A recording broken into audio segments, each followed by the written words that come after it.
मुख्यं श्रीरामदूतं शरणं प्रपदे श्रीरामदूतं शरणं प्रपदे आलुरामतपोविनादगमनं हत्वा मृगाकञ्चनं वैदेहीहरणं जटायुमरणं ग्रीवसम्भाषणं वालिनीग्रहं समुद्रतरणं लङ्कापुरीदायनं पश्चात् रामकुम्भकर्णनम् एतादि रामायणम् अतुलितबलधामं हेमशैलावधिं तनुजवनिसानं ज्ञानिनामयन् सकलगुणनिधानं वानरणामधीशं रघुपतिभक्तं वातजातं नमामि वातजातं नमामि शान्ताकारं जयजयं पद्मनाभं सुरेश्वरं विश्वाधारं गगनसदृशं मेघवर्णं शुभङ्गं लक्ष्मीकान्तं कमलनयनं योगविद्यानिगम्यं वन्दे विष्णुभवहरणं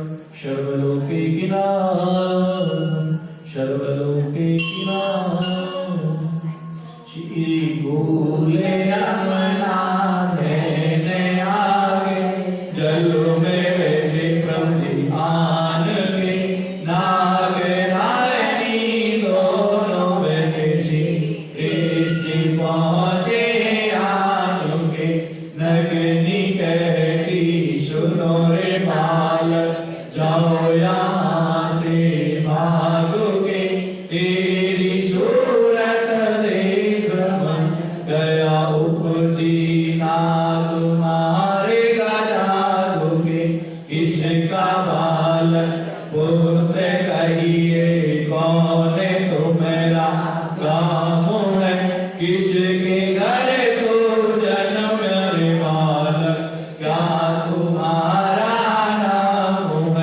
वसुदेव जी का पुत्र कहिए गोकुल हमारा धाम है श्री माधदेव की जन्म में तुझसे कृष्ण हमारा नाम है ले रे बालक हाथा दे कंगन काना दे कुंडल सबला के किया बोरिया इतना त्रिवले चारे बालक दिया नाग गलो छोरिया क्या कराते हाथा दे कंगन काना दे कुंडल सबला के किया बोरिया श्री मात यशोदा गई विलोवे पवन नाग कली डोरिया क्या रे बालक वेद ब्राह्मण क्या मया तू जानिए नाग दल में आने पहुँचा अब कैसे घर जानिए नारी पदमुनि वेद ब्राह्मण नंद जी का मेवाल का श्री मात यशोदा गई विलोवे नेत्र मांगे काले नाग का कर चुने बुझा मरूड़ी नगनी नाग जगाइया उठो रे उठो बलवंत योधा पलक रतन को आइया उठियो रे उठियो मंडली के राजा इंद्र बाबू गरजिया बाकी मुकुट पर झपट की निशी कृष्ण मुकुट बचाया भुजा के बल स्वामी के चलिया भुजा के बल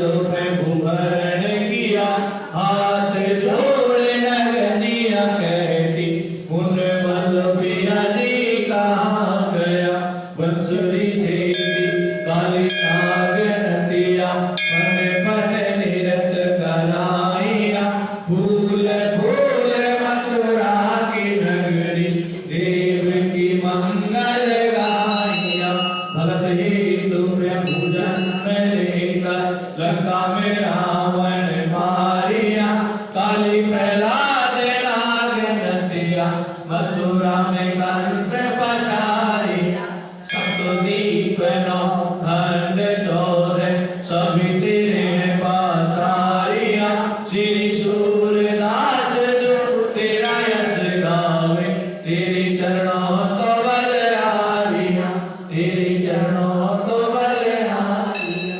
श्री कृष्ण जी महाराज की वृंदावन वाके बिहारी लाल की जय, कार्तिक महतम की जय।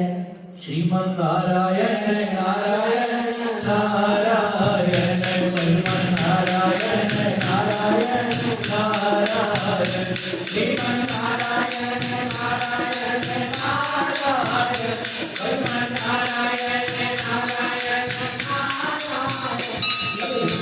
नारायण नारायण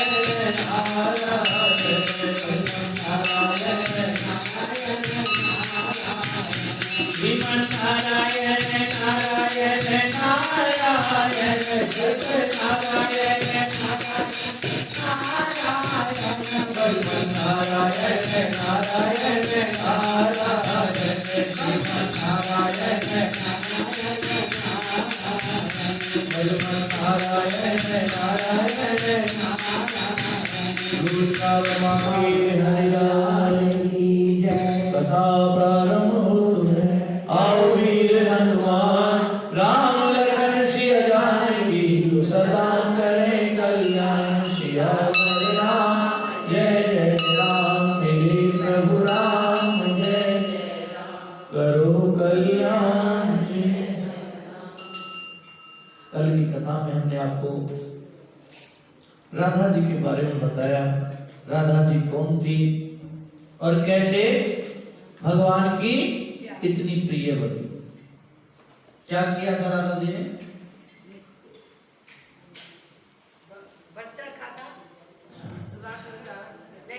राधा जी नाची थी वो, एक नर्तना थी जो नाचती और विष्णु भगवान के मंदिर में कार्तिक का व्रत और एकादशी का व्रत, सब कुछ अपना धन उसने गरीबों में बांट दिया और बांट करके सिर्फ भगवान के मन में मन लगा दिया कि प्रभु अगर मेरी मनोकामना पूर्ण हो, बहुत तपस्या की, ऐसे ही भगवान नहीं प्राप्त होते हैं।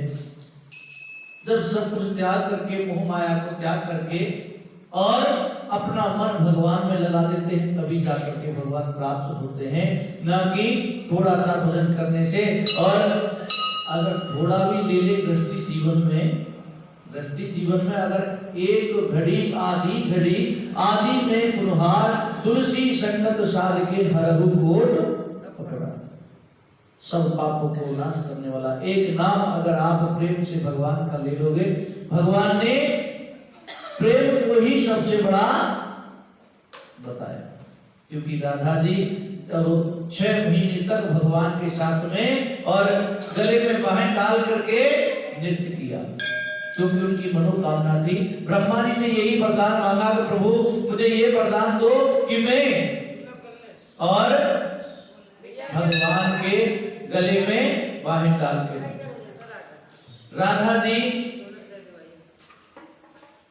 एक बार रुक्मणी जी ने और भगवान को गर्म दूध पिला दिया, गर्म।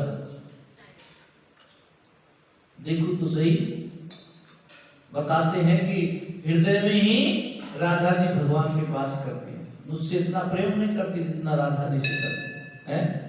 तो उन्होंने गर्म दूध पिला दिया। जब गर्म दूध पिला दिया, जैसे ही गर्म दूध भगवान ने पिया तो राधा जी के गले में छल। कैसे हो गए? वो तो बरसाने में है और भगवान तो द्वारका में थे। लेकिन प्रेम इतना बड़ा है, प्रेम के वशीभूत भगवान के हृदय में ही राधा जी वास करती हैं, अलग ढूंढने नहीं। राधा रा और धा दोनों ही कृष्ण और राधा एक है। जब उनको दूध पिलाया तो उसने देखा, देखूं तो सही कैसे भगवान। तो रुक्मणी जी बरसाने में आ गई।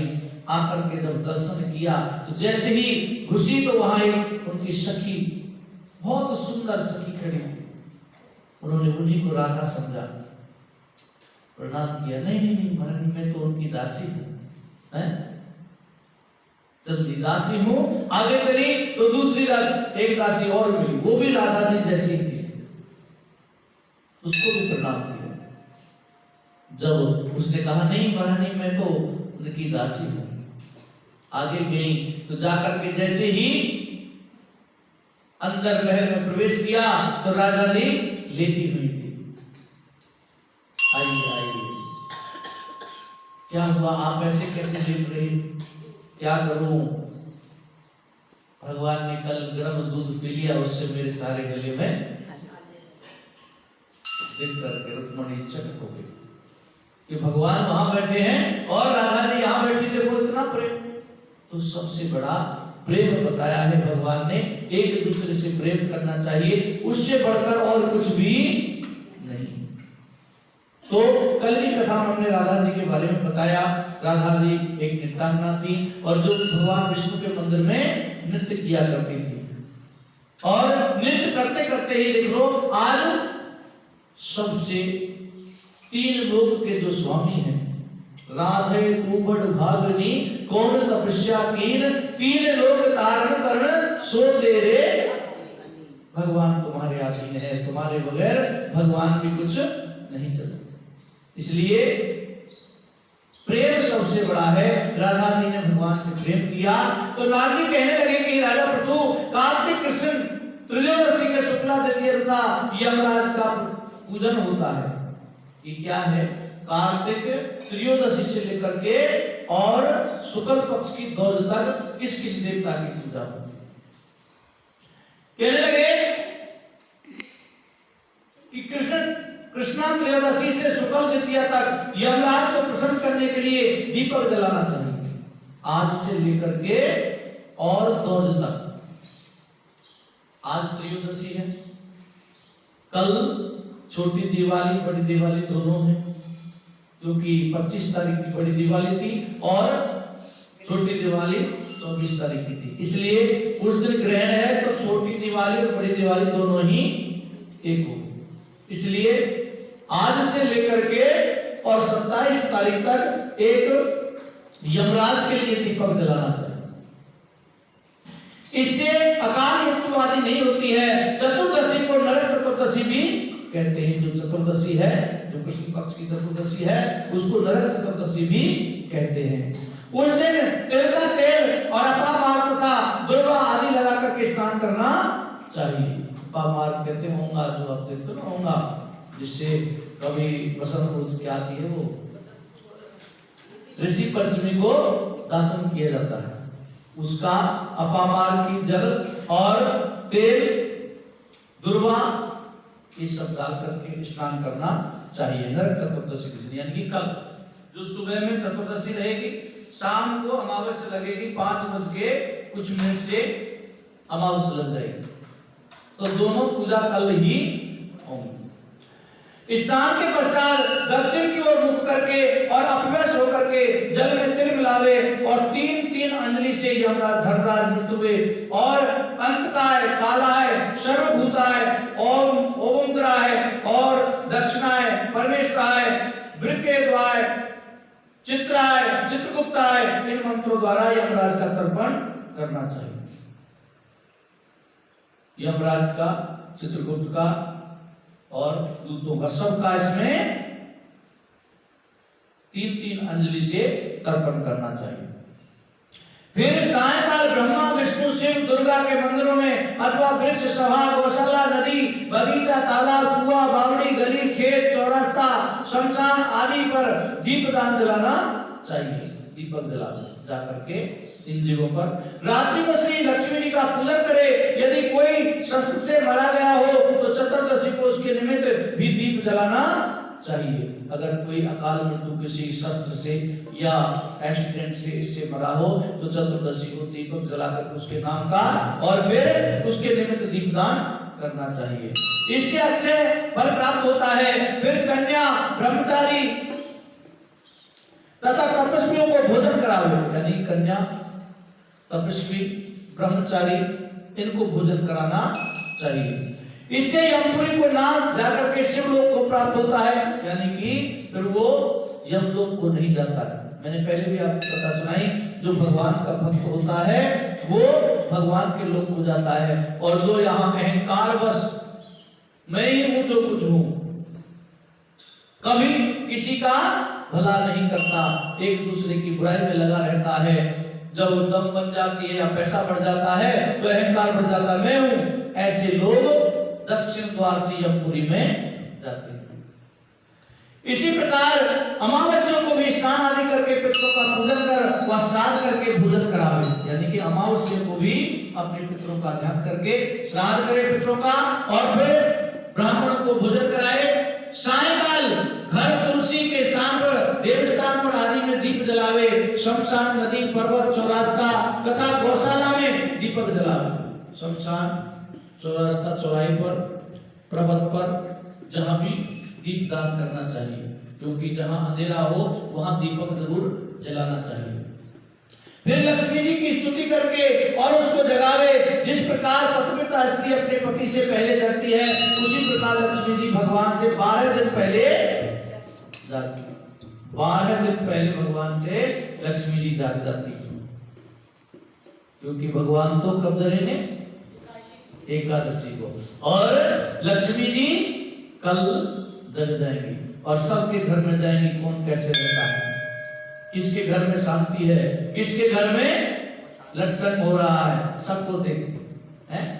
जहां सुंदर दीप जल रहा हो, सफाई हो, बिल्कुल अंधेरा ना हो, कहीं बर्तन पड़े हैं, कहीं कूड़ा पड़ा है, कहीं कुछ पड़ा है, तो वहां लक्ष्मी जी नहीं रुकती। लक्ष्मी जी देखती हैं कि सुंदर सबसे घर किसका है। जहां दीपदान हो रहा हो, उजाला से जगमगा रहा हो, ऐसे घर में जाकर के लक्ष्मी जी वास करती हैं। अमावस्या को और अमावस्या दिन बालक, वृद्ध तथा रोगियों को छोड़ करके कोई भोजन ना करे। अमावस्या को व्रत करना चाहिए। जो रोगी हैं या बालक हैं या वृद्ध हैं, वो उनके लिए छूट है, वो भोजन कर सकते हैं, अन्यथा सबको व्रत रखना चाहिए। सायंकाल में लक्ष्मी जी का पूजन करके तब स्वयं भोजन करे और घर को फूल माला आदि से सजा करके रात्रि को सारे घर में दीपमाल करे, यानी कि रात्रि को सारे घर में शुद्धता ला करके, सफाई करके और फूल से, दीपक से, सुंदर इत्र आदि छिड़क करके और सुंदर घर को शुद्ध करे। उसी घर में भगवान लक्ष्मी जी आकर के विराजमान होती है। घर के सभी स्त्री पुरुष नवीन वस्त्र धारण करें, यानी कि सब बच्चे बूढ़े सबको नवीन नए वस्त्र पहनने चाहिए। और समस्त रात्रि नृत्य गीत आदि हर्ष उल्लास से बितावे। रात्रि भर दीपक जलना चाहिए। उस रात्रि को लक्ष्मी जी सब घरों में घूमती है तथा जो घर अधिक सुंदर तथा रमणीक होता है उसमें बहुत दिनों तक निवास करती है। जो घर सुंदर होता है, रमणीक होता है, जहां रहने का मन करता है, उसी में जाकर के लक्ष्मी जी रहती है। एक पहर रात्रि शेष रह जाने पर और घर का दरिद्र रूप कूड़ा करकट, सूप आदि पुराने पंखे में रख करके बाहर फेंक देना चाहिए। यानी कि घर का जो कूड़ा करकट है सबको इकट्ठा करके जब एक पहर रात्रि रह जाए, यानी कि 4 बजे, जब एक पहर रात्रि रह जाए तो उसको सूप में या किसी चीज में भर करके और फेंकना चाहिए। अब ऐसे नहीं फेंकना चाहिए कि तुम दूसरे घर पर फेंकाओ तो दर्शक वाले हैं, वहां फेंकना चाहिए जहां कूड़ा दान होना चाहिए। बहुत से तो अपना घर का कूड़ा दूसरे घर के सामने कर देते हैं, नहीं करना चाहिए। अपना जहां कूड़ादान बना हुआ कूड़ादान में डालिए। आजकल तो इतनी सुविधा लगा रखी है, कूड़े वाली गाड़ी भी आ रही है, कूड़े वाला भी आ रहा है? 2 पैसा निकल जाएगा तो कोई बात नहीं, कूड़े वाले को दीजिए। ऐसा नहीं होना चाहिए कि सुबह सुबह ही किसी से झगड़ा हो जाए। जब सुबह सुबह झगड़ा हो जाएगा तो सारा दिन फिर मन को देखो, एक छोटी सी बात मैं आपको बताता हूं, अगर थोड़ा सा संभाई है तो कभी नहीं सोचना चाहिए दूसरे के घर पे क्यों फेंके। जब अपना घर जैसा वैसा दूसरे का। परोपकार तो भगवान में सबसे बड़ा होता है। अगर हम दूसरे का भला चाहेंगे तो अपना भला अपने आप ही होगा, होगा कि नहीं होगा? इसलिए दूसरे से नहीं झगड़ना है, दूसरे घर के आगे कूड़ा नहीं करना है, उसको भी साफ करो, वो भी तो तुम्हारे घर के बगल में, उसको भी साफ रखना चाहिए, उससे भी तो आप भी साफ रखो। जब सफाई होगी तो वहीं लक्ष्मी जी वास करती हैं। और ऐसा करने से वह घर धन से पूर्ण रहता है। दूसरे दिन गोवर्धन बना करके बंधु बांधवों सहित पूजन करके ब्राह्मणों को भोजन करावे। दूसरे दिन यानी प्रतिपदा को, आपके प्रतिपदा जो है 26 तारीख को पड़ेगी, यानी कि एक दिन जो मंगलवार नहीं बुधवार, मंगलवार को छुट्टी रहेगी। मंगलवार सूर्य ग्रहण है तो उसमें कोई भी यानी कि मंदिर भी नहीं खुलेंगे, ना पूजा पाठ, लक्ष्मी जी का पूजन होगा, क्योंकि साय काल में जब सूर्य अस्त होगा तब तक ग्रहण अस्त में ही रहेगा। और अस्त में ऐसे रहेगा कि जो अस्त में रहेगा तो उससे समझ लो कि सूर्य ग्रहण अभी समाप्त नहीं हुआ है, तो वो प्रातः काल जब सूर्य उदय होगा उस दिन ही नहा धो करके उसको ग्रहण जब निकल जाएगा तो उसकी पूजा सूर्य भगवान की होती है। लेकिन अब 24 घंटे भूखा रहना तो बड़ा मुश्किल है? इसलिए आप जब ग्रहण पड़ रहा हो उसमें भोजन बिल्कुल ना करें। 2 बजे से लेकर के और रात को 9 बजे तक बिल्कुल भोजन ना करें। सुबह कब यानी कि 4 बजे जो सूतक लगेगा ना, बहुत से तो सूतक में नहीं करते, जो नियम वाले हैं वो नहीं करते, लेकिन जिसको भूखा नहीं रहा जाता है वो 2 बजे से पहले अपना कुछ खा सकता है, क्योंकि सूतक में इतना पाप नहीं लगता जितना ग्रहण में लगता है। जिन बच्चे वाले जो प्रेग्नेंट हैं उनको बिल्कुल परहेज करना चाहिए। कोई भी छुरी आदि चीज से कोई काटना नहीं चाहिए, कोई वस्त्र सीना नहीं चाहिए, कैंची नहीं चलानी चाहिए, चाकू नहीं चलाना चाहिए, और ग्रहण में भोजन भी नहीं करना। उनके लिए ज्यादा नियम पक्का होना चाहिए, नहीं तो ऐसा बताते हैं कि जो बच्चा है वो गहन कहीला हो जाता है, या तो कोई अंग, जैसे आपने कोई चाकू से कुछ काटा तो अंग कोई कटा आ सकता है। तो इस प्रकार मैंने कई देखा है, अभी बच्चा किसी के पैदा हुआ था, उसने ग्रहण में कोई परहेज नहीं किया तो उसकी यहाँ से हाथी नहीं है, इतना हाथी नहीं। तो ये चीजें विशेष करके ध्यान रखना चाहिए। और शाम के टाइम सब भोजन करें, स्वयं भी नवीन अन्न का भोजन करें, यानी कि नया अन्न शुरू हो जाता है। बाजरे चल जाते हैं ना आजकल, तो नया कोई जैसे अन्न होता है, बाजरा होगा, उसका भोजन बनावे। भगवान श्री कृष्ण ने इंद्र का मान वर्धन करके गोवर्धन पर्वत का पूजन किया था, यानी कि इस दिन गोवर्धन वाले दिन इंद्र का मान घटा करके और गोवर्धन की पूजा भगवान ने ब्रज में कराई थी। तो इस दिन गोवर्धन पूजा करनी चाहिए। और सायंकाल के समय गौ तथा वृषभ बैल का पूजन करके और उससे अपने तथा परिवार के भरण पोषण रक्षा के लिए प्रार्थना करें, क्योंकि जो पहले बैल होते थे ना तो बैलों से ही खेती हुआ करती थी, तो उनको हम पूजते थे। अब तो ट्रैक्टर वगैरह से होती है, लेकिन पहले बैलों से ही हल चलाया जाता था, उसी से खेती होती थी, उसी से अन्न हमको खाने को मिलता था। तो पहले बैलों की पूजा होती है। बलि और उसकी पत्नी विंध्याचल की मूर्ति बना करके सायंकाल के समय पूजन करना चाहिए। दान किया करने वाला परिवार सदा सुखी रहता है। जैसे बलि ने दान किया था, यानी कि सारी पृथ्वी का दान भगवान को दिया था, ऐसे ही दान करना चाहिए। और उस दिन अन्नकूट बनवाना चाहिए। आप घर में नहीं बना रहे, यानी कि कुछ दान करके बाहर भी, जैसे मंदिर देवालय में जहाँ कहीं भंडारा हो रहा है वहां देना चाहिए, और वहां अपने नाम से बनवा करके उसमें ही मिलवा देना चाहिए। अन्नकूट यानी कि मंदिर में अन्नकूट बनता है हर गोवर्धन, यानी कि जो दीपावली के बाद आता है, जो एकम को मनाया जाता है अन्नकूट, वो हम यहाँ 26 तारीख को मनाएं। अन्नकूट 26 तारीख को ही है। अब लोग उसको आगे पीछे करें तो करते रहें, लेकिन हमारे मंदिर में अन्नकूट 26 तारीख को ही बनेगा और गोवर्धन जी की पूजा होगी। तो उस दिन आप भी या तो सुबह सुबह प्रातः दे सकते हैं, या फिर उससे पहले दीपावली कल शाम को दे सकते हैं, क्योंकि परसों तो मंदिर बंद रहेगा। इस प्रकार गोवर्धन जी की पूजा करें। तीनों दिन की मैंने आपको पूजा बताई। चतुर्दशी, आज जो है त्रयोदशी, त्रयोदशी के दिन दीपदान यमराज का करना चाहिए, और फिर अमावस्या को, फिर प्रतिपदा को, फिर दौज को, लास्ट दौज वाले दिन यमराज का दीपक आज से लेकर के दौज तक दक्षिण मुख करके और दीपक जलाना चाहिए। जो यमराज के लिए ही किया जाता है। इन तीनों दिन में अगर किसी की अकाल मृत्यु हुई हो तो चतुर्दशी को उसके निमित्त भोजन करावे, तर्पण करे और दीपक उसके नाम से जलाना चाहिए। वृंदावन वाके बिहारी लाल की श्रीमन नारायण